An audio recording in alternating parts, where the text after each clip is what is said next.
Años después de casarnos, mi marido me prohibió visitar la casa de sus padres, en el pueblo, alegando que estaba en plena renovación. Un día me enteré de que mi suegra había fallecido hacía ya un mes.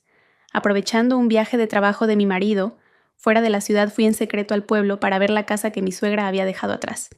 Pero al llegar y abrir la puerta me quedé en shock. Mi cuerpo temblaba. Me di cuenta de que no podía respirar. Han pasado 8 años desde que Alba se casó con Javier.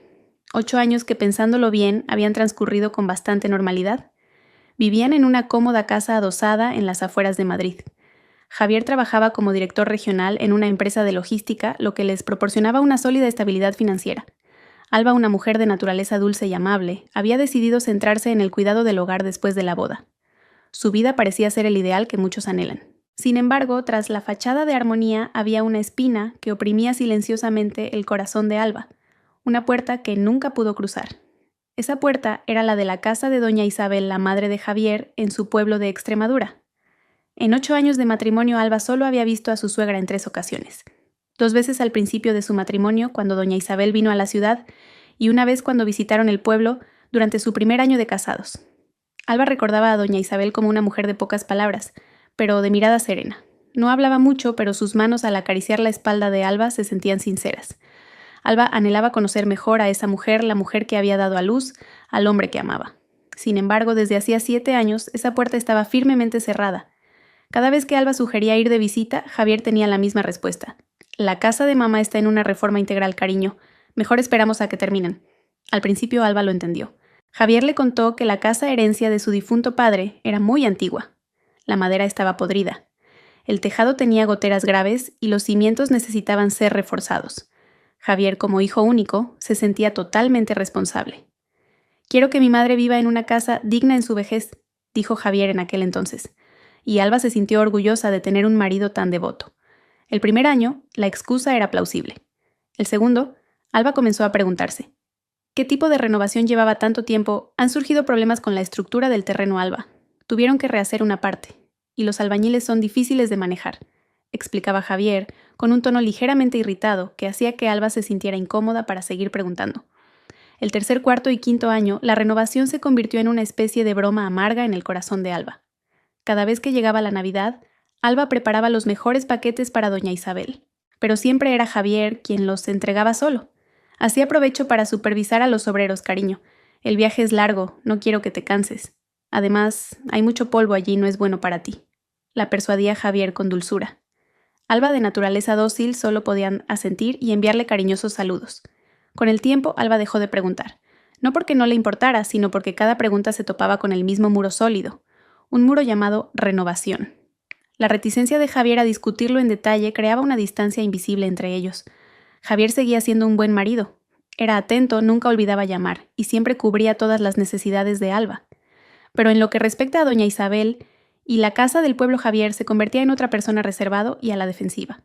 Alba intentó a menudo contactar a doña Isabel por teléfono. Al principio todavía respondía. La voz de doña Isabel sonaba débil al otro lado. Cuando Alba preguntaba cuándo podría visitarla, doña Isabel solo respondía en voz baja: «Pregúntale a Javier, hija. Yo hago lo que él diga». Sin embargo, durante los últimos 2 años, ese número nunca volvió a estar activo. Se le rompió el móvil. Mamá ya es mayor, le cuesta aprender a usar uno nuevo. Además, en el pueblo apenas hay cobertura, decía Javier. De nuevo una respuesta lógica, pero que sonaba extraña. Esa extrañeza alcanzó su punto álgido hace 3 meses. Era una época de larga sequía. El aire de la ciudad estaba seco y polvoriento. Javier acababa de regresar de uno de sus viajes de supervisión al pueblo. Dijo que tenía que arreglar unos pagos atrasados a los obreros. Volvió tarde por la noche, visiblemente agotado. Cuando Alba le ayudaba a quitarse los zapatos de trabajo junto a la puerta, se quedó helada. Sus caros zapatos Oxford estaban cubiertos de barro, no de simple polvo, sino de un barro rojizo húmedo y pegajoso, como si Javier acabara de caminar por un campo recién arado después de una fuerte lluvia. «Cariño, ¿dónde te has manchado los zapatos de barro?», preguntó Alba en voz baja, tratando de mantener un tono neutro. Javier, que se estaba aflojando la corbata, se congeló. Su rostro cansado se tensó. Miró los zapatos en la mano de Alba y luego desvió la mirada rápidamente. «Ah, eso. De camino paré en la obra de un amigo cerca de allí. Asuntos de trabajo, ya sabes», respondió deprisa. «Demasiado deprisa». Alba tragó saliva. «Pero, Javier, estamos en plena sequía». ¿Dónde podría haber barro húmedo como este? Alba no pretendía acusarlo, solo estaba confundida. Y fue entonces cuando por primera vez Javier le gritó: «¡Qué desconfiada eres! Llevo todo el día trabajando, estoy agotado. ¿Y tú me interrogas por unos zapatos? ¿Acaso crees que te miento? Solo voy al pueblo por asuntos de mi madre. ¿Crees que me divierte ir y venir? Valora un poco mi sacrificio». Alba se quedó de piedra. Sus ojos se llenaron de lágrimas. Nunca le había gritado así. Con manos temblorosas dejó los zapatos en el suelo. «Lo siento, Javier. No era mi intención». «Déjalo», la cortó Javier. Pasó a su lado y se encerró en el baño. Esa noche, Alba durmió dándole la espalda a su marido. Las lágrimas corrían en silencio por sus mejillas. No fue el grito de Javier lo que la hirió, sino la mentira que se olía tan claramente en su tono de voz. Javier ocultaba algo grande. Algo relacionado con el pueblo, con doña Isabel y con la eterna renovación que se había convertido en el muro que separaba a Alba de la familia de su marido. Esa noche, Alba se dio cuenta de que su matrimonio no iba bien. Había una grieta que había estado ignorando, y esa grieta tenía su epicentro en la casa, que supuestamente estaba en obras. La vida continuó con una normalidad forzada. Después del incidente de los zapatos embarrados, Javier se mostró extra dulce. Le compró a Alba un vestido nuevo, la llevó a cenar a un restaurante caro, y no dejaba de halagarla. Alba aceptaba todo con una leve sonrisa. Sabía que era la forma de Javier de expiar su culpa, de intentar remendar la grieta que había abierto esa noche. Alba lo dejó hacer. No porque se hubiera ablandado, sino porque no tenía fuerzas para discutir. Prefirió callar observando a su marido con una nueva cautela. Ese día era sábado. Alba estaba en la cocina colocando en un plato un bizcocho casero que acababa de hacer. Javier leía el periódico en la terraza. El sonido del claxon de un coche rompió el silencio de la mañana. Alba miró por la ventana de la cocina. Un sedán negro y reluciente se detuvo justo delante de su casa. No era un coche que conociera. Un hombre de aspecto muy pulcro salió del vehículo. Llevaba un costoso traje gris y un maletín de cuero fino. El hombre pareció dudar un momento, comprobando la dirección en su móvil antes de llamar al timbre. Alba se arregló rápidamente el pelo y caminó hacia la entrada, cruzándose con Javier, que también se había levantado de su silla con el ceño fruncido. «¿A quién busca, señor?», saludó Javier. Su tono era educado, pero vigilante. El hombre esbozó una sonrisa que no llegó a sus ojos. «Buenos días. ¿Es esta la residencia del señor Javier?» «Sí, soy yo», respondió Javier. «Mi nombre es Serrano», dijo el hombre entregándole una tarjeta de visita. «Soy del bufete de abogados Serrano y Asociados. Tengo un asunto importante que comunicarle en relación con...». El hombre hizo una pausa mirando a Alba, que estaba de pie detrás de Javier. «¿En relación con doña Isabel?». El corazón de Alba sintió un vuelco. El nombre de doña Isabel pronunciado por un abogado. No podían ser buenas noticias. El rostro de Javier se puso pálido al instante. La calma que solía mostrar se desmoronó como una máscara de papel. «Mi madre. ¿Qué le pasa a mi madre?». La voz de Javier temblaba. El señor Serrano lo miró con una expresión indescifrable. «Quizás sería mejor que habláramos dentro, señor. ¿Es un asunto muy personal?». Javier, con movimientos rígidos, invitó al visitante a pasar. Alba lo siguió sintiendo sus dedos helados. Se sentaron en el salón. Alba se apresuró a la cocina a por algo de beber. Le temblaban un poco las manos al servir agua en los vasos.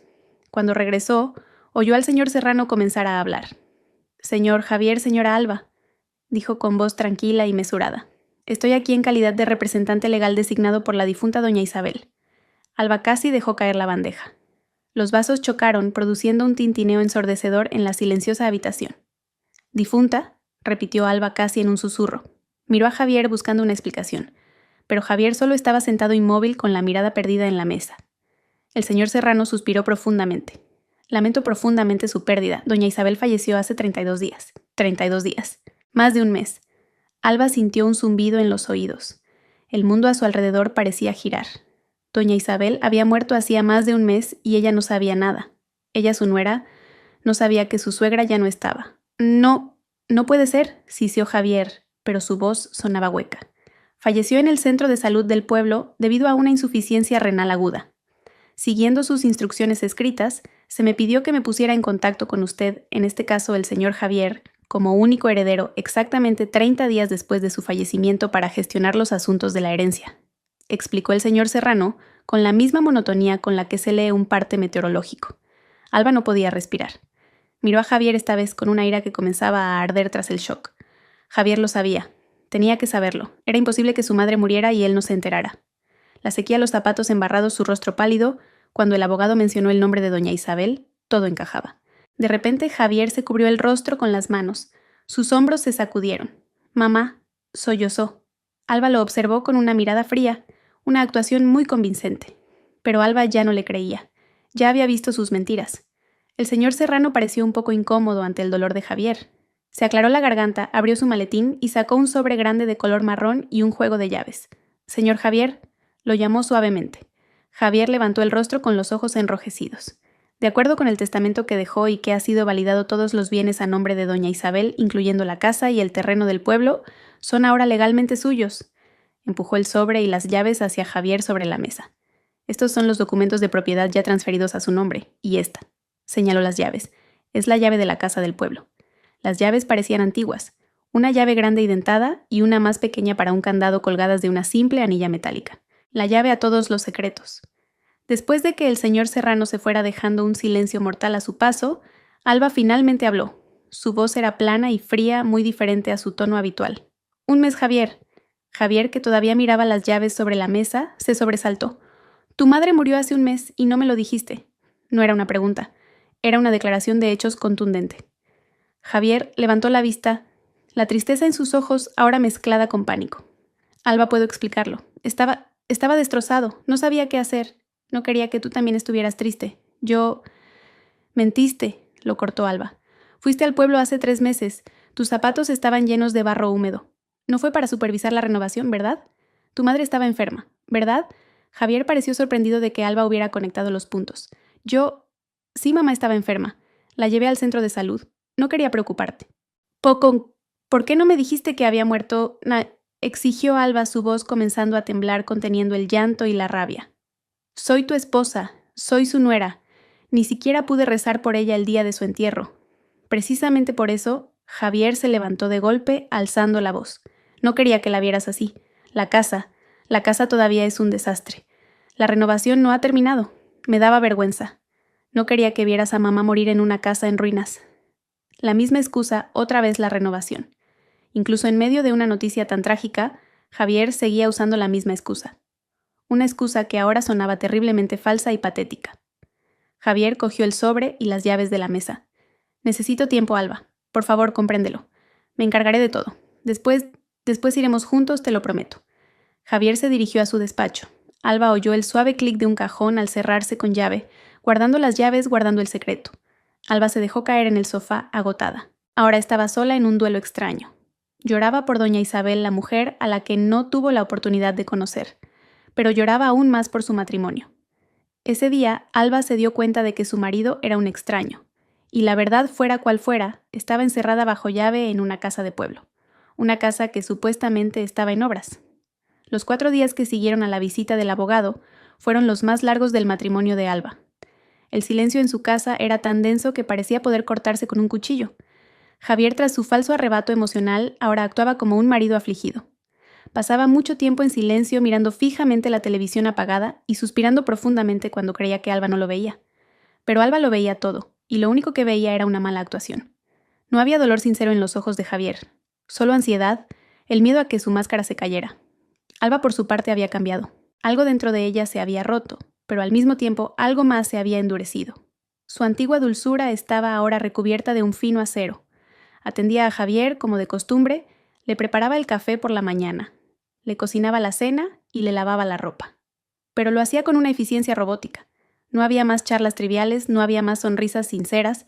Alba se había convertido en una observadora en su propia casa, estudiando cada movimiento de su marido, esperando su oportunidad. Llegó al 5.º día.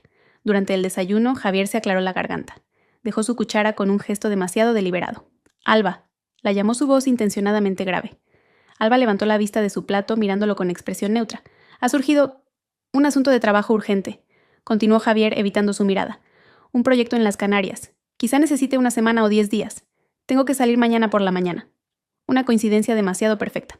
Alba sintió un leve latido en la sien. Su marido acababa de perder a su madre, o más bien acababa de descubrirse que su madre había muerto, y ahora tenía que irse de viaje de trabajo por tanto tiempo. Ah, sí, fue todo lo que salió de la boca de Alba. Su voz era tan fría como el hielo. Javier pareció un poco desconcertado por la falta de reacción de Alba. Quizás esperaba que llorara o le suplicara que no se fuera en un momento de duelo. «Sí, intenté negarme, pero mi jefe no me lo permitió. Es un proyecto importante. ¿Estarás bien si te dejo sola? Había un matiz de esperanza en su pregunta. La esperanza de que Alba estuviera bien para que él pudiera irse sin obstáculos. Estaré bien, respondió Alba. Vete, termina tu trabajo, Javier. Javier pareció claramente aliviado. Demasiado aliviado. Bien, cariño, gracias por tu comprensión. Te llamaré todos los días, lo prometo. Alba solo asintió levemente y volvió a su desayuno que le sabía a cartón. Durante el resto del día, observó a Javier hacer la maleta. Parecía animado, no como alguien que estás a punto de emprender un pesado viaje de negocios, y ciertamente no como alguien que acaba de perder a su madre. Doblaba sus camisas meticulosamente tarareando una cancioncilla. Alba lo sorprendió sonriendo varias veces mientras miraba su móvil. Esa sonrisa heló la sangre de Alba. Esa noche Javier se acostó temprano. Dijo que necesitaba descansar para el vuelo de la mañana. Alba, por el contrario, no pudo pegar ojo. Yacía rígida junto a su marido, escuchando su respiración regular. El hombre a su lado, que había compartido su cama durante 8 años, era un desconocido. Sus mentiras eran tan densas, tan estructuradas. Alba ya no sentía tristeza. Lo que sentía era una ira fría y ardiente. A las 5 de la mañana sonó la alarma de Javier. El hombre se movió rápidamente en la oscuridad del amanecer. Se duchó, se vistió y cogió su maletín. Se inclinó para besar a Alba en la frente. Alba fingió estar medio dormida. Los labios de Javier se sintieron fríos en su piel. «Me voy ya. Cuida la casa, ¿vale?», susurró. Alba solo murmuró algo ininteligible. Oyó a su marido arrastrar la maleta. El sonido de la puerta principal abriéndose y cerrándose. El motor del coche arrancando, alejándose lentamente hasta desaparecer. Alba abrió los ojos de par en par en la habitación oscura. No esperó ni un minuto. Se levantó de la cama. Su corazón latía con fuerza. No por miedo, sino por anticipación. Había llegado el momento. Su objetivo era claro, el despacho de Javier. Esa habitación era territorio prohibido para Alba. No porque Javier lo hubiera prohibido explícitamente, sino porque siempre se aseguraba de que estuviera cerrada con llave cuando él no estaba. Pero Alba sabía que después del incidente de los zapatos embarrados, Javier se había vuelto más descuidado. Intentó abrir la puerta del despacho. Cerrada, por supuesto, pero Alba lo esperaba. Javier podría llevarse la llave principal, pero ¿dónde guardaría la de repuesto? Alba pensó intensamente. Javier era una persona ordenada, pero también arrogante. No la escondería en un lugar complicado porque nunca imaginaría que Alba se atrevería a buscarla. De repente recordó algo. Corrió al cuarto de la colada a la pila de pantalones de trabajo sucios de Javier de la semana anterior que aún no había lavado. Metió la mano en los bolsillos del pantalón gris que Javier había usado hacía 2 días. Vacío. El pantalón beige. Vacío. Luego el pantalón negro. Sus dedos tocaron algo duro y frío en el pequeño bolsillo interior. Lo sacó. Una pequeña llave plateada. La llave de un cajón. A Alba se le cortó la respiración. Volvió al despacho. No tenía la llave de la puerta principal. Pero el cajón que Javier había cerrado con llave apresuradamente el día que vino el abogado. Un momento. Alba se detuvo. Miró la puerta. No necesitaba entrar en la habitación. La llave de la casa del pueblo estaba en el cajón. Pero, ¿dónde estaba el cajón en el escritorio? Alba se quedó quieta. Su plan se desmoronaba. No podía entrar al despacho. Se sentó frustrada frente a la puerta jugueteando con la pequeña llave en su mano. Estúpida. Se regañó a sí misma. Por supuesto que Javier cerraría la puerta. Entonces su mirada se posó en el cuelgallaves junto a la puerta principal. El lugar donde ella y Javier solían dejar las llaves de casa del coche. Había un juego de llaves de repuesto para toda la casa. Las llaves que Javier pensaba que Alba nunca tocaría. Alba cogió la llave de repuesto del despacho. Sus manos temblaban violentamente. Se sentía como una gran violación. Introdujo la llave en la cerradura. La giró. El suave clic sonó ensordecedor en la casa silenciosa. La puerta se abrió. La habitación olía hacia a su marido una mezcla de colonia cara y papel. Todo estaba impecablemente ordenado. Un gran escritorio de madera, estanterías llenas de libros y una robusta silla de cuero. Alba caminó directamente hacia el escritorio. Había 3 cajones en el lado derecho. Probó el de arriba. Cerrado. Introdujo la pequeña llave del bolsillo del pantalón de Javier. Encajaba. El cajón se abrió sin hacer ruido. Los ojos de Alba se fijaron inmediatamente en el objeto. Sobre una pila de documentos descansaba el juego de llaves antiguas que reconoció. Las llaves que le había entregado el abogado, las llaves de la casa de doña Isabel. Las cogió. Se sentían frías y pesadas. Estaba a punto de cerrar el cajón cuando algo más llamó su atención. Una gruesa carpeta azul debajo de las llaves. El título estaba escrito con pulcritud «Renovación Pueblo». El corazón de Alba latió más deprisa. Con manos temblorosas abrió la carpeta. No contenía planos de arquitecto ni proyectos de construcción. Contenía docenas, quizás cientos de facturas. Facturas por la compra de materiales de construcción. Entonces, Alba las leyó una por una. 100 sacos de cemento, 5 camiones de arena, 50 vigas de acero. Todas de la misma tienda de materiales en Madrid, no en el pueblo. Y las fechas eran increíblemente regulares. Siempre a finales de mes durante los últimos 7 años. Todo parecía demasiado perfecto, demasiado falso. Era el informe financiero de la mentira de su marido. Y entonces lo encontró, escondido entre las facturas de cemento y pintura. Un pequeño trozo de papel doblado. Parecía gastado o manoseado. No era una factura. Era una hoja arrancada de un cuaderno. Alba lo desdobló. Era una nota manuscrita. No era la letra rígida y pulcra de Javier. Era una letra inclinada y temblorosa como si hubiera sido escrita con prisa. La letra de una mujer. Solo había una frase corta. Se ha vuelto a acabar la medicina. La necesita. No mamá necesita, sino la necesita. Alba arrugó el papel. ¿Qué medicina? ¿Quién era ella? ¿O él? ¿Quién era la mujer que escribió esa nota? Esto no se trataba de una renovación. No se trataba de una madre enferma. Zapatos embarrados, facturas falsas, un viaje de negocios repentino y una nota misteriosa. La mentira de Javier era mucho más oscura, mucho más profunda de lo que jamás había imaginado. Alba cogió las llaves de la casa del pueblo. Se las guardó en el bolsillo. Volvió a colocar la carpeta y la llave del cajón en su sitio. Cerró el cajón con llave. Salió del despacho, cerró la puerta y devolvió la llave de repuesto a su lugar, sin dejar rastro. Alba se quedó de pie en el salón, que comenzaba a iluminarse con la luz del amanecer. Apretó las llaves en su bolsillo. Su miedo había desaparecido. Lo único que quedaba era una determinación ardiente. Javier le había dado una semana. Era más que suficiente. Iría al pueblo. Abriría esa puerta. Descubriría quién la necesitaba y por qué se había quedado sin medicinas. Y encontraría la verdad por terrible que fuera. Alba se dio solo una hora para prepararse. No podía arriesgarse a que Javier llamara y escuchara el pánico en su voz. Tenía que actuar como si todo fuera normal. Se duchó, rezó el rosario con una devoción forzada, su mente volviendo una y otra vez a las llaves en su bolsillo, y luego hizo una pequeña maleta. No una maleta grande, sería demasiado llamativa. Cogió una mochila que solía usar para ir al gimnasio. Metió 2 cambios de ropa interior y sus artículos de aseo. También guardó todo el dinero en efectivo que tenía en su cartera y en su cajón secreto. No usaría tarjetas. Las transacciones se pueden rastrear. Cogió su móvil y se detuvo. Javier llamaría. ¿Qué debía hacer? Apagó el móvil, luego lo pensó mejor. No, eso sería sospechoso. Javier entraría en pánico y podría volver antes. Encendió el móvil de nuevo. Lo pondría en modo silencio. Si Javier llamaba, lo dejaría sonar. Y más tarde le enviaría un mensaje corto excusándose con que estaba en la ducha o durmiendo. Sería suficiente. Pidió un BTC a la estación de autobuses de Méndez Álvaro, no a la estación de tren de Atocha. La estación de tren era demasiado formal, probablemente con más cámaras de seguridad. La estación de autobuses era un caos organizado, el mejor lugar para desaparecer sin dejar rastro. El viaje a la estación se sintió como un sueño. Alba se sentó en el asiento trasero mirando las calles de la ciudad que comenzaban a llenarse.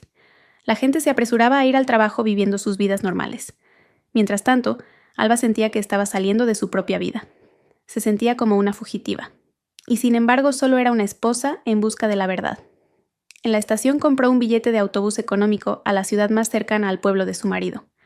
Deliberadamente no compró un billete directo a su destino final. No quería que hubiera un registro de su viaje. Pagó en efectivo. El autobús estaba lleno y olía a una mezcla de humanidad y ambientador barato, pero a Alba no le importó.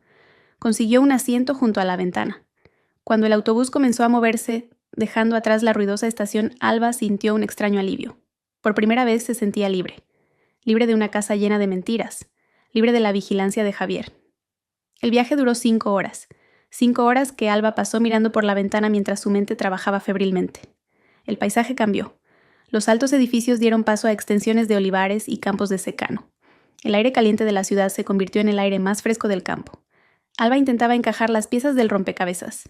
¿Qué encontraría Javier? Dijo que la casa estaba en ruinas, una reforma total, pero las facturas eran falsas. La nota mencionaba medicinas. Javier dijo que doña Isabel murió en el centro de salud por insuficiencia renal. ¿Era eso también una mentira? ¿Murió doña Isabel en casa? ¿Quién era la de la nota? Era doña Isabel. ¿Y quién era la mujer que la escribió? Alba. Recordó la descripción de Javier de su pueblo. Aislado, había dicho, con malas carreteras, lejos de todo. El autobús se detuvo en la estación de la capital de provincia. Alba se bajó. Le preguntó a un taxista dónde podía encontrar transporte al pueblo de Javier. El taxista la miró. Ah, Valle Serena, claro, mujer. El autobús interurbano que va para allá es el azul, sale desde el otro lado de la dársena. Valle Serena. Así que ese era el verdadero nombre del pueblo, y al parecer no era nada difícil llegar. No está aislado, pensó Alba para sí misma. La primera mentira confirmada. Se subió al autobús lleno de mujeres que volvían del mercado. Otra hora de viaje por carreteras asfaltadas y en buen estado. Lejos de la descripción de Javier de malas carreteras.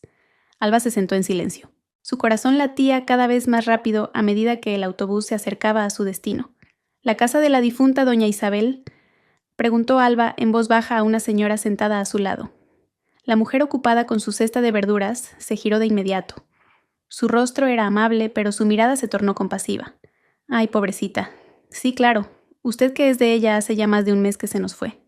Soy una pariente lejana, mintió Alba. No se atrevía a admitir que era su nuera. Se avergonzaría si supieran que no había asistido al funeral. Oh, pues la casa está todo recto, hija. Bájese en el cruce que hay frente al ayuntamiento. Desde allí camina un poco, entra en el callejón al lado del bar. Su casa es la última, la de la fachada blanca. Tiene un jardín precioso. Alba se quedó atónita. Un jardín precioso. Fachada blanca. Gracias, señora. Alba se bajó en el cruce exactamente como le habían indicado. El aire del pueblo era limpio. El ambiente tranquilo, muy diferente de la imagen de aislamiento que Javier había creado. Caminó siguiendo las indicaciones. Vio el bar y un pequeño callejón a su lado. Alba respiró hondo. Caminó por el callejón. Estaba limpio, pavimentado con adoquines. A ambos lados había varias casas de pueblo bien cuidadas. Y entonces llegó al final del callejón. Allí estaba la casa. Y Alba se detuvo en seco. Sus pies parecían pegados al suelo. Esta no era una casa en obras. No era una casa en ruinas. La casa frente a ella era una casa hermosa. Mucho más hermosa que la suya en la ciudad. Era de estilo rústico moderno, pero conservando un aire tradicional. Las paredes estaban encaladas de un blanco impecable. Grandes ventanas con marcos de madera de roble barnizada brillaban al sol, y el jardín estaba exquisitamente cuidado. Césped verde y espeso como una alfombra, rosales, geranios y jazmines en plena floración. No había ni una sola señal de renovación. Ni polvo, ni montones de arena, ni albañiles. Alba sintió que se le revolvía el estómago. La mentira que Javier le había contado durante 7 años. Todo se derrumbó ante sus ojos. Javier no había mentido para ocultar una casa en ruinas. Había mentido para ocultar esta casa perfecta. ¿Por qué no podía Alba ver esta hermosa casa? ¿Por qué Javier se había molestado en crear facturas falsas de materiales? ¿Para qué era todo ese dinero de la renovación? Si la casa ya estaba así de bien, Alba temblaba. Esto era más aterrador que si hubiera encontrado unas ruinas. Unas ruinas significarían que Javier había fracasado. Pero esto significaba que Javier había tenido éxito. Éxito en ocultar algo muy grande, algo muy bien cuidado, tras la fachada de una casa de un blanco impoluto. Con manos temblorosas, Alba buscó en su bolsillo. Sintió el frío metal de las llaves. Avanzó lentamente, abrió la pequeña cancela que no estaba cerrada con llave y se paró frente a la robusta puerta principal. Su corazón latía tan fuerte que temía que la puerta se viniera abajo. Introdujo la gran llave en la cerradura. Giró suavemente. Alba temblaba tanto que apenas podía sujetar la llave. Ya la había metido en la cerradura, ya la había girado. La puerta estaba abierta, pero no podía empujarla. Sus pies parecían de plomo pegados al porche inmaculado. Contempló la hermosa casa que tenía delante. La casa que debería haber sido la de su suegra. La casa que debería haber visitado con alegría ahora se sentía como un monumento a las mentiras de su marido. ¿Qué había dentro? ¿Por qué Javier había mentido tan desesperadamente para protegerlo? Un miedo gélido le recorrió la espalda. ¿Qué ibas a encontrar? ¿Una casa vacía y ordenada o algo mucho peor? El recuerdo de la nota sobre las medicinas y los zapatos embarrados volvió a su mente. Disculpe, ¿busca a alguien? Alba dio un respingo sobresaltada. La voz venía de un lado. Se giró rápidamente con el corazón en la garganta. Una mujer de mediana edad, quizás de la edad de la difunta doña Isabel, estaba de pie detrás del seto que separaba la casa de la de al lado. La mujer llevaba un vestido de andar por casa y sostenía unas tijeras de podar. Alba tragó saliva intentando recomponerse. No podía huir. La mujer la miraba con curiosidad, pero con amabilidad. ¿Busca la casa de doña Isabel? Ay, pobrecita, hace ya más de un mes que falleció. ¿Usted qué es de ella? ¿Una pariente lejana? Alba respiró hondo. Las mentiras no la llevarían a ninguna parte. Necesitaba respuestas. Soy Alba, señora. Soy la mujer de Javier. La mandíbula de la mujer pareció caer hasta el suelo. Las tijeras de podar casi se le escapan de las manos. Sus ojos se abrieron como platos, escudriñando a Alba de la cabeza a los pies, como si estuviera viendo un fantasma. La mujer de Javier, repitió su voz subiendo varias octavas. Alba frunció el ceño. Sí, señora. Porque... y soy Alba. La mujer negó con la cabeza todavía en estado de shock. Dios mío, hija. Madre mía. Soy Pilar, la vecina de al lado. Llámeme Pilar. Es que estoy sorprendidísima. ¿Por qué, señora Pilar? Insistió Alba. Su mal presentimiento se intensificaba. Doña Pilar se acercó más al seto. Su voz bajó a un susurro conspirador. No es por nada, Alba, hija, pero es que aquí todos pensábamos que la mujer de Javier, con perdón, estaba gravemente enferma. El mundo de Alba se tambaleó. ¿Gravemente enferma? Sí, el propio Javier nos lo dijo. Desde hace años. Decía que su mujer en la ciudad estaba muy malita. Una enfermedad rara que no le podía dar el polvo, ni cansarse, ni estresarse. Por eso nunca podía traerla al pueblo, dijo doña Pilar, con toda naturalidad. Aquí todos sentíamos mucha lástima por Javier. Pensábamos que era un marido muy abnegado, yendo y viniendo entre la ciudad y el pueblo, cuidando de una mujer enferma en Madrid y de su madre enferma aquí. Alba cerró los ojos un instante. La cabeza le daba vueltas. Así que esa era la historia. Esa era la mentira que Javier usaba para justificar la ausencia de Alba en el pueblo. No solo había usado la renovación como excusa para Alba, había usado a una Alba gravemente enferma como excusa para los vecinos. Javier se había pintado a sí mismo como un héroe sufriente atrapado entre dos mujeres enfermas. Doña Isabel, ¿de qué estaba enferma, señora Pilar?, preguntó Alba con voz ronca. El rostro de doña Pilar se ensombreció. La lástima que antes sentía por Javier se dirigió ahora por completo a Alba y al recuerdo de doña Isabel. Pues eso es lo que tampoco entendíamos, hija. Doña Isabel siempre fue una mujer sana. Venía con nosotras a misa. De repente, hace unos 2 años, fue como si desapareciera. La encerraron en su propia casa. Encerrada, a Alba se le encogió el corazón. Sí somos vecinos de toda la vida, pero no nos dejaban visitarla. Cada vez que intentábamos acercarnos, casualmente siempre estaba Javier. Nos decía, mamá está descansando, no se la puede molestar. O mamá se contagia con facilidad, el médico ha pedido que esté aislada. Siempre la misma excusa, relató doña Pilar con un tono de indignación. Javier levantó el muro del jardín. Antes no era tan alto. Dijo que era por seguridad, pero para nosotros parecía una cárcel. Alba tragó saliva, un sabor amargo en la boca. Entonces doña Isabel murió por su enfermedad. Doña Pilar suspiró profundamente. Según Javier, de insuficiencia renal, pero nadie lo sabemos. De repente vimos el crespón negro en la puerta. Javier se encargó del entierro. Fue todo muy rápido. Solo unos pocos vecinos fuimos a la misa. Dijo que no quería molestar a nadie y que su mujer. Hizo una pausa, que Alba estaba demasiado débil para recibir una noticia tan triste. Las lágrimas comenzaron a asomarse a los ojos de Alba. Estaba furiosa, triste, destrozada. Ni siquiera le habían dado la oportunidad de rezar por su suegra en sus últimos momentos. Todo por las mentiras de su marido. ¿Y la renovación, señora Pilar?, preguntó Alba señalando la hermosa casa. Javier dijo que la casa estaba en una reforma integral. Doña Pilar soltó una risa corta y amarga. ¿Renovación? ¿Qué renovación, hija? Mírala tú misma. Pintaron la casa hace unos 5 años. Quedó preciosa. Después de eso nada. Ni un albañil ni una mota de polvo. Lo que sí había eran paquetes. ¿Paquetes? Sí, paquetes. Casi todas las semanas venía una furgoneta grande. Descargaban muebles caros, un sofá nuevo, armarios, una cama nueva. Y lo más raro, doña Pilar dudó. ¿Qué, señora Pilar? Por favor, dígamelo, suplicó Alba. A veces los paquetes traían juguetes de niños. Muchísimos. Una bicicleta pequeña, muñecas, cochecitos. A mí me extrañaba. Doña Isabel ya era mayor y no tenía nietos de Javier, ¿verdad? Una vez le pregunté y me dijo que eran para donarlos a un orfanato. Y claro, le creímos. El corazón de Alba latía desbocado. Juguetes de niños. La nota, la medicina y la necesita.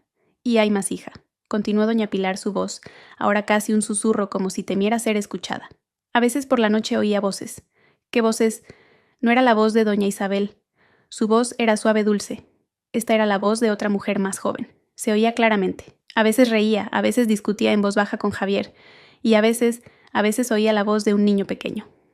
Alba sintió que toda la sangre de su cuerpo se le iba a los pies. Se mareó. Pensé que lo había imaginado, se apresuró a decir doña Pilar. Pero varias veces oí la voz de esa mujer joven y la de un niño. Pero cada mañana la casa estaba en silencio. Solo doña Isabel encerrada dentro y Javier que iba y venía con su coche de lujo. Alba ya no podía hablar. Tenía un presentimiento terrible sobre lo que encontraría dentro. Doña Pilar la miró con profunda compasión. Alba, hija tú no sabías nada de esto, ¿verdad? Alba solo pudo negar con la cabeza, las lágrimas corrían ahora libremente. Dios mío, ten paciencia, hija. Bueno, no quiero meterme más. Es la casa de tu marido. Tú tienes más derecho que nadie a saber lo que hay dentro. Entra. Si pasa algo, grita, yo estoy en casa. Alba sintió incapaz de dar las gracias. Se secó las lágrimas. Su miedo había desaparecido reemplazado por una ira fría y una determinación inquebrantable. Doña Pilar volvió a su casa dejando a Alba sola frente a la puerta. Alba respiró hondo. Giró el pomo de la puerta ya abierta. Con un fuerte empujón la abrió. Abrió la caja de Pandora que Javier había mantenido oculta durante 7 años. La puerta se abrió sin hacer ruido. Las bisagras estaban bien engrasadas. Lo primero que recibió a Alba fue una corriente de aire frío, un frío antinatural como el de un aire acondicionado puesto demasiado bajo, y un olor. Una extraña mezcla de un caro ambientador de jazmín, un leve olor a antiséptico y algo cerrado como una habitación que lleva mucho tiempo sin ventilar. Alba entró y cerró la puerta tras de sí. El silencio dentro de la casa era tan denso que parecía absorber todos los sonidos. Se quedó de pie en el salón con los ojos muy abiertos. Esto no era una casa de pueblo, esto era el interior de una revista de diseño. El suelo era de mármol crema brillante. El sofá enorme de cuero genuino color marfil. Una televisión de pantalla plana gigante colgaba de una pared revestida de paneles de madera. Todos los muebles parecían nuevos, caros y completamente intactos. La casa era más lujosa que la suya en Madrid, mucho más. Entonces sus ojos se posaron en la pared. Estaba llena de marcos de fotos. Docenas de marcos de plata a juego. Alba se acercó. El corazón le latía con fuerza. Eran todo fotos de Javier. Javier sonriendo frente a la Torre Eiffel. Javier esquiando en un lugar que parecía los Pirineos. Javier sosteniendo un trofeo de golf. Javier posando junto a un coche deportivo de lujo que Alba nunca había visto. Pero no había ni una sola foto de doña Isabel. Y lo que era más doloroso, no había ni una sola foto de Alba, ni de su boda, ni de la graduación de Alba a la que Javier había asistido. No había rastro de ella. En 8 años de matrimonio, en la casa que supuestamente se renovaba para su madre, la existencia de Alba había sido completamente borrada, como si nunca hubiera existido. Alba caminó tambaleándose más allá del salón hacia el interior de la casa. Pasó por un comedor con una mesa de madera maciza para 8 personas. Sobre ella un jarrón de cristal sin flores. Luego entró en la cocina. Era una cocina de exposición vitrocerámica de inducción, un frigorífico de 2 puertas de acero inoxidable, un horno moderno. Todo reluciente como si nunca se hubiera usado para cocinar. En la puerta del frigorífico algo llamó su atención, un dibujo. Era un típico dibujo infantil hecho con ceras de colores. Representaba a 3 personas. Una figura alta que supuso era un hombre, una figura más pequeña a su lado con el pelo largo y la figura más pequeña de todas en el medio entre las dos. Se daban la mano bajo un sol sonriente. Sobre la cabeza de la figura del hombre escrito con cera negra, con una ortografía torpe pero clara ponía papá. A Alba se le cortó la respiración. Papá. Sus manos temblaron al tocar el dibujo. Era la prueba. La prueba de lo que había dicho doña Pilar, había un niño en esta casa. Alba se dio la vuelta. Sus ojos buscaban frenéticamente. Caminó por un pasillo más profundo. Había varias puertas. La primera estaba abierta. Un cuarto de invitados ordenado sin usar. La segunda, un baño de invitados limpio con olor a naftalina. Y luego la tercera puerta al final del pasillo. La puerta del dormitorio principal. Supuso que era la habitación de doña Isabel. Intentó abrirla. Cerrada con llave, por supuesto. Alba buscó en su bolsillo sacando el juego de llaves que le había dado el abogado. Además de la llave principal grande, había otra más pequeña. Para un candado no, una llave de puerta interior. Con un temblor violento en las manos, le costó meter la llave en la cerradura. Necesitó 3 intentos antes de que finalmente encajara. La giró. Se oyó un clic repugnante. Alba respiró hondo preparándose para lo peor. Empujó la puerta. El olor la golpeó como un muro. El olor que había percibido vagamente en la entrada era ahora denso y asfixiante. Olor a medicamentos, a antiséptico, a alcohol y el triste olor de la enfermedad. El olor de una habitación de enfermo mal cuidada. Sus ojos, acostumbrados a la brillante luz del pasillo, intentaron adaptarse a la penumbra de la habitación. Las gruesas cortinas de terciopelo estaban corridas, bloqueando la luz del sol. Y entonces la vio. En medio de la habitación, sobre el frío suelo de mármol, había una cama de hospital. No una cómoda cama de madera, sino una cama de hospital de metal blanco, con barandillas a ambos lados. La cama estaba vacía. El colchón envuelto en plástico estaba desnudo sin sábanas. En una esquina, un soporte para el goteo intravenoso se erguía como un esqueleto. En la mesita de noche, frascos de medicamentos vacíos estaban esparcidos por todas partes. Jarabes, pastillas, blísteres vacíos. Una pequeña bombona de oxígeno yacía en el suelo con el tubo desconectado. Esta era la prisión de doña Isabel. Este era el lugar donde Javier cuidaba a su madre. Aquí es donde doña Isabel pasó el final de su vida encerrada sola en una fría opulencia rodeada del olor a medicinas. Alba sintió una oleada de rabia y una tristeza inmensa por la mujer que nunca llegó a conocer. «Dios mío, Isabel», susurró las lágrimas comenzando a brotar. Pero ese no era el final del horror. Eso era solo la mitad de la habitación. La habitación era muy grande y parecía haber sido dividida en dos. Una parte era la sombría zona de cuidados. La otra parte. Alba se adentró más. Sus ojos finalmente pudieron ver con más claridad. La pared opuesta a la cama del hospital, la pared que habría sido la última visión de doña Isabel cada día, era completamente diferente. No estaba pintada de blanco, estaba pintada de un suave azul pastel. Y esa pared, Alba retrocedió tambaleándose. Su cuerpo chocó contra el marco de la puerta. Sintió como si su corazón se detuviera. Esa pared estaba llena de fotos muy diferentes a las del salón. Eran fotos de Javier, pero no estaba solo. En cada foto, Javier abrazaba a una mujer diferente, mucho más joven que Alba, con el pelo largo y suelto y una sonrisa radiante. Parecían increíblemente felices, muy enamorados. Y había un niño pequeño de unos 4 o 5 años, un niño con los mismos ojos y la misma sonrisa que Javier. Alba vio una foto de ellos en la playa con Javier llevando al niño sobre sus hombros. Vio una foto en una fiesta de cumpleaños con Javier y la mujer besando las mejillas del niño. Vio una foto de los tres en el sofá de cuero blanco del salón, abrazados como la familia perfecta. Y entonces, Alba vio la foto más repugnante de todas. La foto estaba tomada en esta misma habitación. Javier, su amante y su hijo estaban de pie a los pies de la cama del hospital. Los tres sonreían a la cámara. Al fondo en la cama yacía la figura frágil y delgada de doña Isabel con la mirada perdida. Obligada a ser el telón de fondo de la falsa felicidad de su hijo, Alba no podía respirar. Se agarró el pecho. El aire de la habitación se sentía tóxico. La renovación. Alba finalmente lo entendió. La renovación de la que hablaba Javier no era la reforma de una casa. Era su vida. Javier había renovado su vida entera. Tenía 2 familias. Alba, la esposa legítima, en la ciudad la enfermiza a la que no se podía molestar. Y esta, su amante, su familia secreta a la que escondía en el pueblo, en la casa de su propia madre. El dinero de la renovación durante 7 años, las facturas falsas, los muebles de lujo, los juguetes, todo era para ellos, todo financiado por una mentira. Y doña Isabel fue el testigo silencioso. Fue una prisionera en su propia casa, obligada a ver cómo su hijo construía un paraíso para otra mujer, mientras a ella la dejaban morir lentamente en la misma habitación. La nota: se ha vuelto a acabar la medicina, la necesita. No era para doña Isabel. Debía ser una nota de esa mujer. Para su hijo.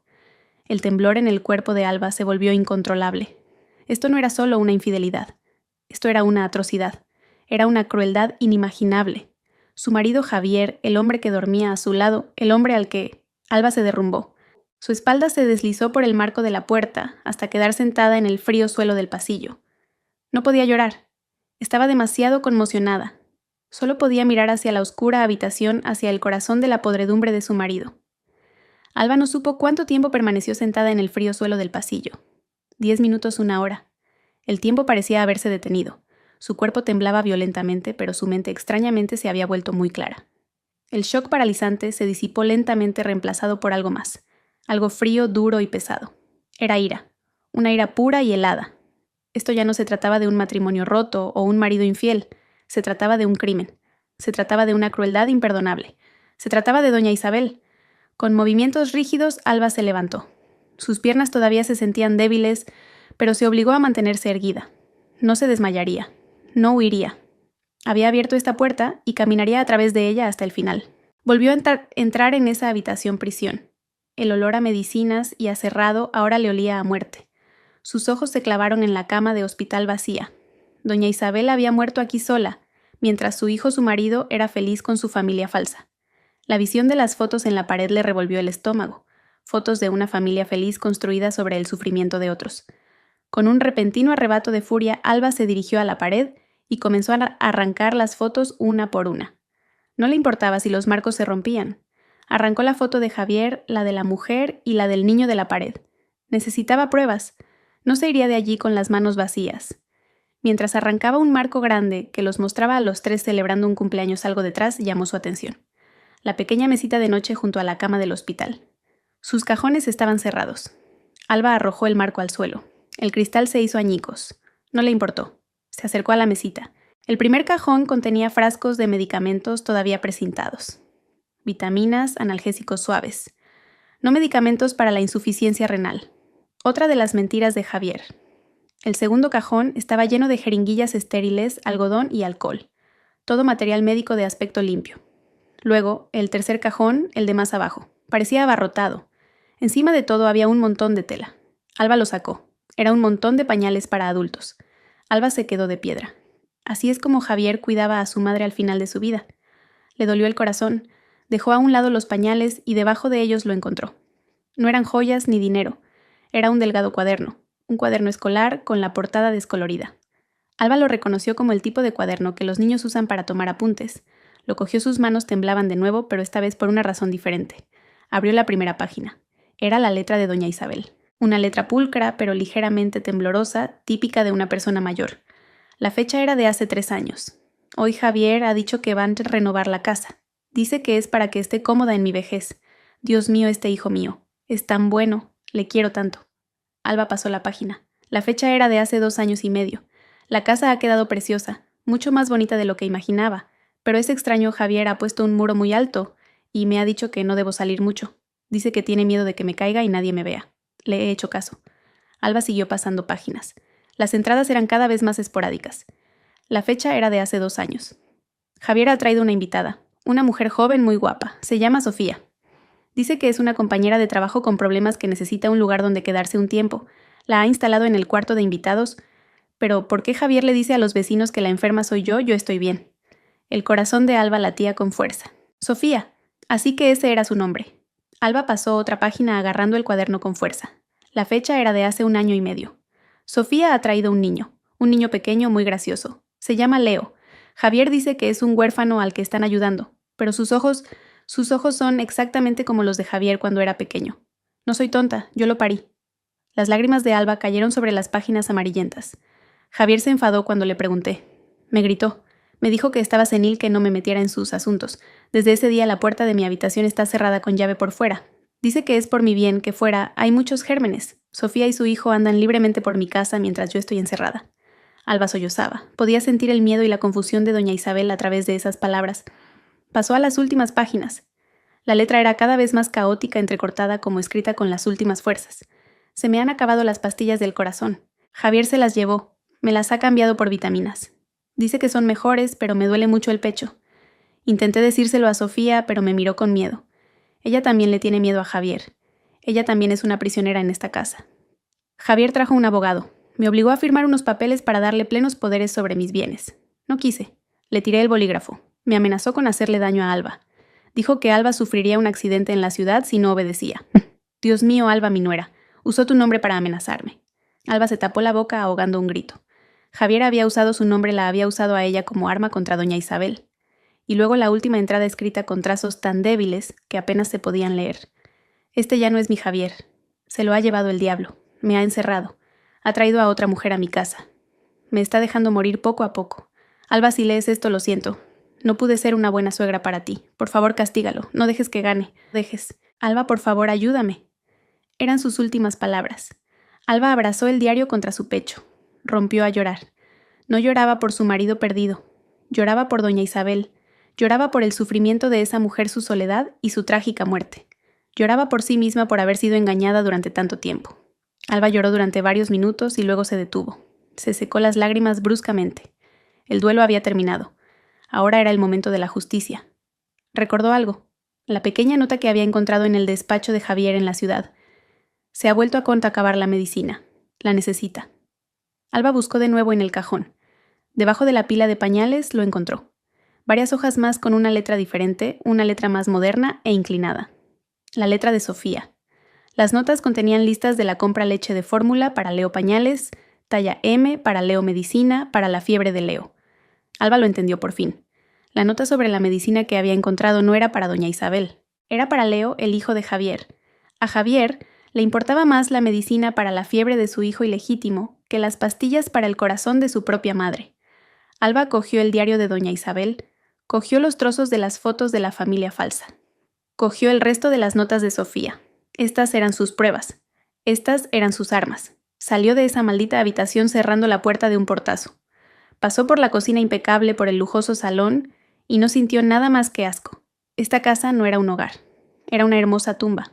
Una tumba para doña Isabel y una tumba para el matrimonio de Alba. Salió por la puerta principal de vuelta a la luz del sol. El aire fresco le dolió en sus pulmones oprimidos. Agarró el diario con fuerza. Sabía lo que tenía que hacer.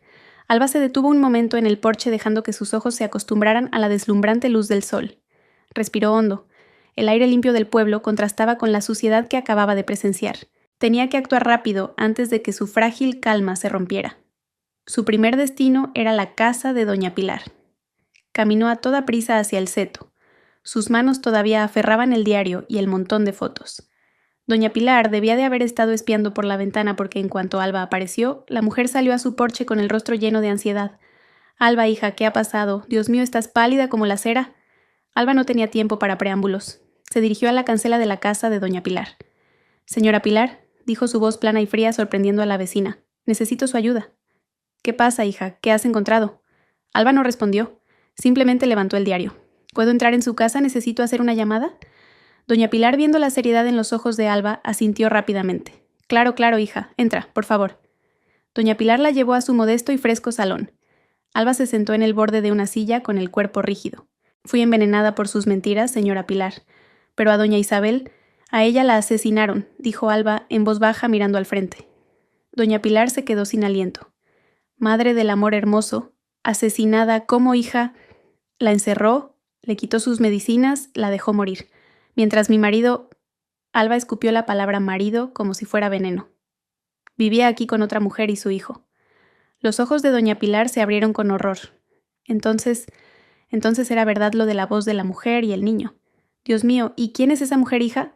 Se llama Sofía, respondió Alba. Está todo en el diario de doña Isabel. Doña Pilar se dejó caer en una silla frente a Alba. Sofía, me suena ese nombre. Sí, a veces cuando Javier hablaba por teléfono en el coche se oía. La llamaba por ese nombre. Pensé que era una compañera de trabajo de la ciudad. No era una compañera de trabajo, dijo Alba. Señora Pilar, tengo que llamar a un abogado. El abogado que vino a mi casa. No recuerdo el número, pero sí el nombre del bufete. Usa mi teléfono, hija, úsalo, dijo doña Pilar, señalando un teléfono fijo sobre una mesita. Alba buscó rápidamente en su móvil la información de contacto del bufete Serrano y Asociados. La encontró. Su corazón latía con fuerza. Marcó el número en el teléfono de doña Pilar. Bufete Serrano y Asociados, buenos días. Saludó una voz al otro lado. Necesito hablar con el señor Serrano. Inmediatamente. Es una emergencia. Dígale que llama a Alba, la mujer del difunto Javier, nuera de doña Isabel. Hubo una breve pausa. Espere un momento, por favor, señora. Alba esperó golpeando el suelo con el pie sin darse cuenta. Señora Alba. La voz del señor Serrano sonó al otro lado. Sonaba sorprendido. Señor Serrano, dijo Alba, rápidamente su voz de nuevo plana y controlada. Soy Alba, la mujer de Javier. No estoy en la ciudad. Estoy en el pueblo, en la casa de doña Isabel. Se oyó una exclamación ahogada al otro lado. Señora, pero ¿cómo ha llegado usted ahí? El señor Javier me dijo que estaba de viaje de negocios en las Canarias. Javier mintió, lo cortó Alba. Mintió sobre todo. Señor Serrano, he entrado en esta casa. He encontrado pruebas. Doña Isabel no murió de forma natural. Mi marido la encerró, le quitó sus medicinas y la dejó morir, mientras él vivía aquí con su amante y un hijo. Silencio total al otro lado. Alba pudo oír al señor Serrano tomar una respiración larga y pesada. Lo sospechaba, dijo finalmente el señor Serrano, su voz ahora sombría y enfadada.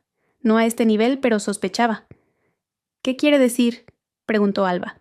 Señora Alba, 2 meses antes de fallecer doña Isabel me llamó en secreto. Me suplicó ayuda. Sonaba aterrorizada. Me dijo que Javier la estaba obligando a firmar un poder notarial completo sobre todos sus bienes. Ella se negó. Alba apretó con más fuerza el auricular. El diario era verdad. Doña Isabel, continuó el señor Serrano, quería cambiar su testamento. No quería que Javier recibiera ni un céntimo. Dijo que quería dejarle todo a usted, señora Alba. A Alba se le cortó la respiración. A ella, dijo, la voz del señor Serrano sonaba triste, que solo confiaba en su nuera Alba, a la que nunca había visto. Dijo que Javier se había convertido en un monstruo. Le prometí que la ayudaría. Estaba preparando las acciones legales para sacarla de allí. Pero una semana después, el propio señor Javier me informó de que su madre había enfermado y no se la podía molestar. Y un mes después falleció. El señor Javier vino a mi despacho con el poder notarial firmado por doña Isabel y el Antiguo Testamento. Sabía que algo no cuadraba, pero no tenía pruebas. Hasta ahora. Yo tengo las pruebas, señor Serrano, dijo Alba. Tengo el diario de doña Isabel. Tengo las fotos. Perfecto, dijo el señor Serrano, su tono volviéndose firme. Señora Alba, escúcheme, no haga nada. No llame a la policía todavía. Javier es astuto, le dará la vuelta a los hechos. Voy para allá ahora mismo. Llevaré a mi equipo y las órdenes judiciales necesarias. El viaje desde Madrid llevará unas 4 o 5 horas. Quédese en casa de la señora Pilar. No vuelva a esa casa, que nadie sepa que está ahí. Una cosa más, señor Serrano, dijo Alba. Javier, no está de viaje en las Canarias. ¿Cómo? Alba miró a doña Pilar. Doña Pilar asintió como si entendiera lo que Alba iba a decir. Javier está aquí, continuó Alba. En el pueblo, donde insistió el señor Serrano. Alba le preguntó a doña Pilar con la mirada. Doña Pilar cogió el teléfono. Perdone, señor abogado. Soy Pilar, la vecina de la difunta. Javier no se ha ido a ninguna parte. Tiene otra casa en el pueblo de al lado, en Monteclaro. Construyó allí una casa grande para esa mujer. Cada vez que le decía a su esposa que se iba de viaje, en realidad estaba allí. Y cada vez que le decía a Mr. a su amante que volvía a la ciudad, volvía con su esposa. Es una serpiente de 2 cabezas, señor. Silencio de nuevo. Alba podía imaginarse al señor Serrano procesando el escenario perfecto que Javier había creado. Esto es mejor de lo que esperaba, dijo el señor Serrano con voz gélida. Significa que podemos cogerlo con las manos en la masa. Señora Alba, señora Pilar, les ruego que cierren la puerta con llave. No salgan. Espérenme. Iremos juntos a esa casa. Lo sacaremos de su madriguera. Le esperaremos, señor Serrano, dijo Alba. La llamada terminó. Alba colgó el auricular. Miró a doña Pilar. La mujer le devolvió la mirada con una mezcla de horror y admiración. Eres una mujer fuerte, Alba, hija, dijo doña Pilar en voz baja. Alba negó con la cabeza. No lo sé, señora Pilar. Solo quiero justicia para doña Isabel. Alba se sentó en esa silla abrazando el diario contra su pecho. 5 horas. Tenía que esperar 5 horas. 5 horas antes de enfrentarse cara a cara con el monstruo al que llamaba marido. Fuera el sol brillaba con fuerza indiferente al oscuro drama que se desarrollaba bajo él. El perfecto guión de Javier estaba a punto de terminar y Alba sería quien lo demoliera. 5 horas se sintieron como una eternidad. Alba permaneció sentada rígida en el salón de doña Pilar. El vaso de té que la mujer le había preparado se quedó en la mesa intacto y frío. El corazón de Alba latía con un ritmo constante y doloroso. Su mente ya no estaba confusa. El shock y el dolor se habían cristalizado en un afilado trozo de hielo en su pecho. Ya no lloraba, solo esperaba. En su regazo descansaba el diario de doña Isabel. Durante esas 5 horas lo leyó una y otra vez, no para buscar nueva información, sino para forjar su corazón. Leyó cada palabra de sufrimiento, cada queja contenida, cada esperanza rota. Memorizó el dolor de doña Isabel, convirtiéndolo en su escudo y su arma. Cada vez que la duda o el miedo intentaban colarse, volvía a leer la última entrada. Alba, por favor, ayúdame. Doña Pilar era una sombra inquieta. Iba y venía de la cocina al salón, mirando de vez en cuando por la cortina de la ventana, como si temiera que Javier apareciera de repente. Alba, hija, come algo, anda. Te he preparado un poco de... No, gracias, señora Pilar. No tengo hambre, respondía Alba. Su voz sonaba extraña, más profunda y firme que antes. Exactamente a las 4 de la tarde, 5 horas y 10 minutos después, se oyó el ruido de un coche frenando fuera. No uno, sino 2. Doña Pilar se sobresaltó. Son ellos. Alba se puso de pie, sus piernas ya no temblaban. Agarró el diario con fuerza. Alguien llamó a la puerta de doña Pilar con firmeza. Doña Pilar abrió. Era el señor Serrano. Su rostro estaba duro y enrojecido por la ira contenida y el largo viaje. Se había quitado la chaqueta del traje, dejando ver una camisa blanca con las mangas arremangadas. Detrás de él había otros 2 hombres corpulentos vestidos de paisano. Claramente no eran abogados. Señora Alba, dijo el señor Serrano, su voz baja pero urgente. Ya estamos aquí. Hemos coordinado con el cuartel de la Guardia Civil local. Estos 2 señores son agentes. Alba asintió. ¿Cuál es el plan, señor Serrano? Vamos a Monteclaro ahora mismo. Vamos a por él. Señora Alba, le sugiero que espere aquí. Deje que nos encarguemos nosotros. Voy con ustedes, lo interrumpió Alba, sorprendiéndose a sí misma. Tengo que estar allí, tiene que verme, tiene que saber que fui yo quien descubrió la verdad. El señor Serrano miró a los ojos de Alba. No vio fragilidad ni somisteria. Vio una determinación de acero. Asintió lentamente. De acuerdo, pero manténgase detrás de nosotros. Doña Pilar, usted es un testigo clave. ¿Sabe la dirección exacta? Sí, señor, perfectamente, dijo doña Pilar, su voz temblando ahora de nerviosismo y excitación. Yo les guiaré. El viaje a Monteclaro duró solo 20 minutos. Alba iba en el coche con el señor Serrano y doña Pilar. Los 2 agentes los seguían en otro coche. Nadie habló. Alba miraba por la ventana. El hermoso paisaje de campos de olivos ahora le parecía siniestro. Aquí, en este pequeño paraíso escondido, su marido había construido un infierno para su propia madre. «Ahí, señor, esa casa de ahí», dijo doña Pilar señalando una casa nueva que se alzaba un poco apartada de las demás. La casa era muy diferente a la de doña Isabel. La de su suegra ocultaba el lujo tras una fachada tranquila. Esta lo ostentaba. Era de estilo moderno minimalista, pintada en tonos grises y un naranja brillante. La valla era baja y el jardín estaba lleno de juguetes infantiles. Un triciclo yacía en el césped. Los coches se detuvieron a pocos metros de la entrada. Y allí estaba él, Javier su marido. Con un polo informal y pantalones cortos, parecía relajado y joven. Se reía mientras empujaba Nastme a un niño pequeño en un columpio. El niño Leo reía a carcajadas. En el porche sentada estaba una mujer joven y guapa. La mujer de las fotos, Sofía. Sonreía mientras sostenía un vaso de algo frío. La estampa de una pequeña familia perfecta. Una estampa que desgarró el corazón de Alba. «Dios mío», susurró doña Pilar tapándose la boca. Alba no esperó ninguna señal. En ese instante abrió la puerta del coche y salió. «Señora Alba, espere», gritó el señor Serrano, pero Alba siguió caminando, con paso firme, directa hacia la cancela abierta. Javier, que estaba empujando el columpio, oyó el crujido de la grava. Se giró con la sonrisa todavía en el rostro. Entonces vio a Alba. La sonrisa se congeló y luego se desvaneció de su cara. El columpio que había empujado volvió hacia él casi golpeando a Leo. Los ojos de Javier se abrieron de par en par con horror. Su rostro se volvió de un blanco cerúleo más pálido que cuando el abogado fue a su casa en Madrid. Alba siseó. Su voz era apenas audible. En el porche, Sofía se levantó confundida. «Javi, ¿quién es?» preguntó su voz suave e inquisitiva. Alba se detuvo justo delante de Javier, separado solo por el columpio que ahora se balanceaba lentamente. Leo la miraba con sus ojos redondos idénticos a los de Javier. «Dijiste», dijo Alba su voz, sin un ápice de temblor, fría y clara, cortando el aire de la tarde, «que te ibas de viaje de negocios a las Canarias». Javier tragó saliva. Era como si estuviera viendo un fantasma. «Alba, ¿qué haces aquí? Esto no es lo que parece. Puedo explicarlo». «Ah, sí». Alba soltó una pequeña risa seca y sin humor. «¿Qué vas a explicar primero? ¿La renovación de 7 años, las facturas falsas que guardas en tu cajón o a tu esposa gravemente enferma?» Sofía en el porche se sobresaltó. Dio un paso adelante. «Javi, ¿qué significa esto? ¿Quién es ella? Dijiste que tu mujer estaba gravemente enferma en la ciudad». «Y que no se la podía molestar», completó Alba, la frase por ella, su mirada ahora fija en Sofía.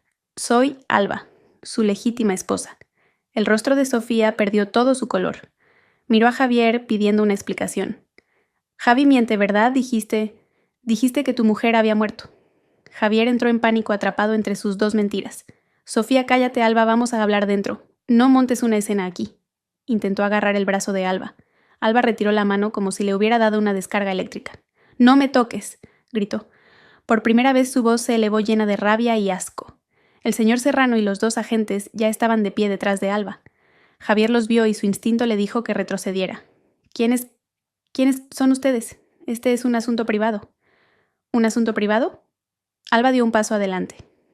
«Encerrar a tu propia madre en una habitación hasta que muere es un asunto privado. Quitarle las medicinas del corazón y dejarla suplicar es un asunto privado». «¿De qué estás hablando?», gritó Javier, intentando intimidarla como solía hacer. Pero Alba no retrocedió. Levantó el diario de doña Isabel. «¿Quieres explicar esto?», preguntó, y con toda la fuerza que pudo reunir le arrojó el diario. El cuaderno golpeó el pecho de Javier y cayó abierto en el suelo entre sus pies. «Mamá te manda recuerdos desde la tumba, Javier». Fue entonces cuando la función terminó. «Deténganlo», dijo el señor Serrano con calma. Los 2 agentes se movieron rápidamente. Agarraron a Javier por los brazos. «Suéltenme, no tienen derecho, no he hecho nada», comenzó a forcejear Javier. El pánico de un cobarde atrapado era evidente. «Señor Javier», dijo el señor Serrano, su voz oficial y fría. «Soy Serrano, representante legal de la difunta doña Isabel. Queda usted detenido para ser interrogado por presunta falsedad documental, apropiación indebida y abandono deliberado con resultado de muerte». Sofía soltó un grito ahogado y se desplomó en el césped llorando histéricamente. «Resultado de muerte. Dios mío, Javi, ¿qué has hecho?» «No he hecho nada», rugió Javier, sus ojos salvajes fijos en Alba. «Todo esto es culpa tuya. Tú has destruido mi vida».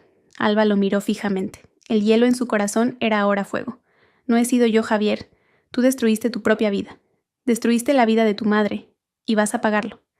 Mientras se llevaban a Javier a la fuerza hacia el coche de la Guardia Civil, él no dejaba de mirar a Alba, no con arrepentimiento, sino con odio. Alba le devolvió la mirada sin inmutarse hasta que lo empujaron dentro del coche. La puerta se cerró de un portazo. El karma había comenzado. Mientras el coche de la Guardia Civil que se llevaba a Javier se alejaba una nube de polvo, se levantó en el jardín.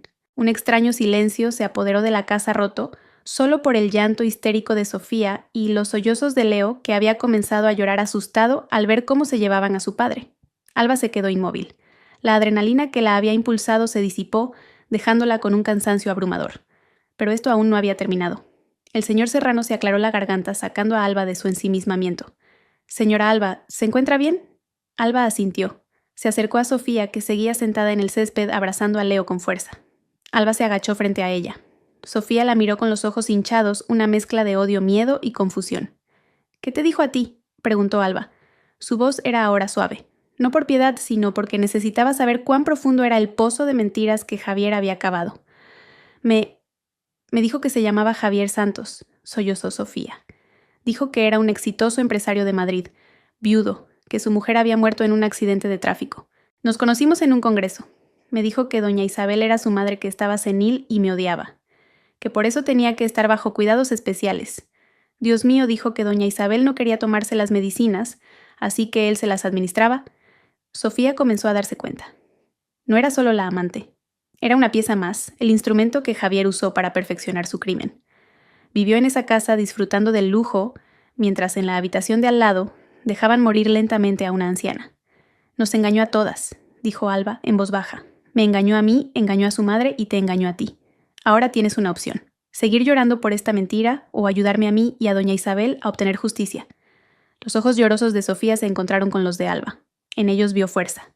¿Qué tengo que hacer?» «Decir la verdad», dijo el señor Serrano, que se había acercado. «Conviértase en testigo, cuente todo lo que sabe. Es la única forma de aliviar su situación y hacer que él pague por lo que hizo». El caso sacudió al pueblo. El escándalo ocupó los titulares de los periódicos locales. Javier no pudo negarlo. Las pruebas recopiladas por Alba y el señor Serrano eran abrumadoras. El diario de doña Isabel fue la pieza clave detallando la coacción y las amenazas usando el nombre de Alba para la firma del poder notarial. Las notas de Sofía y las facturas falsas demostraron una apropiación indebida sistemática. El testimonio de doña Pilar confirmó el aislamiento de doña Isabel. Y lo más devastador, el testimonio de Sofía. En el juicio, Sofía entre lágrimas relató cómo Javier ignoraba a menudo las quejas de doña Isabel sobre su dolor en el pecho. Sofía confesó que Javier le había dicho una vez: «Los viejos son así, solo buscan atención. Déjala, ya se callará». Contó cómo Javier le quitó las medicinas del corazón a su madre y las reemplazó con vitaminas, alegando que las otras eran demasiado fuertes. Javier intentó de todo. Contrató a un abogado caro, intentó sobornar, e incluso actuó compungido en el tribunal diciendo que amaba a su madre. Pero frente a la última entrada del diario de doña Isabel, leída en voz alta en la sala, toda su farsa se vino abajo. El juez golpeó el mazo. Javier fue declarado culpable de falsedad documental, apropiación indebida de bienes familiares y, lo más grave, abandono deliberado de una persona, dependiente su madre, causando directamente su muerte. Fue condenado a 15 años de prisión. Lo perdió todo su buen nombre, su fortuna y su libertad. Ese mismo día, Alba se divorció oficialmente de Javier. No reclamó ningún bien ganancial. No quería ni un céntimo del dinero sucio de su exmarido. El señor Serrano, con una hábil maniobra legal, logró anular el poder notarial y el testamento, firmados bajo coacción. Todos los bienes de doña Isabel, incluida la casa de Valle Serena, fueron recuperados y, siguiendo la última voluntad de la difunta, entregados a Alba. En cuanto a Sofía, por su cooperación como testigo clave, recibió una sentencia reducida. La casa de Monteclaro, construida con dinero ilícito, fue confiscada por el Estado. Sin embargo, Alba, en un último acto que cerró ese capítulo, pidió al señor Serrano que se asegurara de que Sofía y su hijo inocente tuvieran un lugar digno donde vivir. Alba no lo hizo por Sofía, lo hizo por sí misma para liberarse de los últimos vestigios del veneno de Javier en su vida. Un año después, Valle Serena parecía más luminoso. La casa al final del callejón ahora lucía diferente. El alto muro que antes parecía una prisión había sido reemplazado por un seto bajo y cuidado. La cancela estaba siempre abierta de par en par. Alba, vestida con un alegre vestido de verano, regaba los jazmines del jardín. El jardín estaba ahora más frondoso, lleno de flores aromáticas.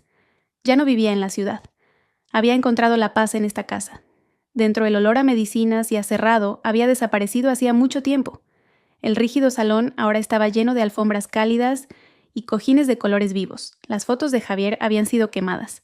Las paredes ahora estaban decoradas con grabados de paisajes que transmitían calma. Y esa habitación, la habitación donde doña Isabel estuvo encerrada. La puerta ahora estaba siempre abierta. La cama de hospital había desaparecido. La pared que una vez estuvo llena de fotos falsas había sido pintada de un suave color marfil. Sus grandes ventanas estaban abiertas de par en par, dejando entrar la brisa fresca y las risas de los niños. La habitación se había transformado por completo. Ahora estaba llena de estanterías de colores mesitas y cojines en el suelo. Los niños del pueblo se arremolinaban dentro absortos en la lectura. Sobre la puerta de la habitación colgaba una sencilla pero elegante placa de madera con una hermosa inscripción: Biblioteca Infantil Doña Isabel. El saber es luz.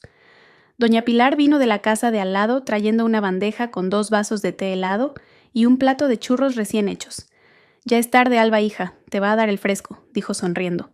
Alba le devolvió la sonrisa, una sonrisa sincera que venía del corazón.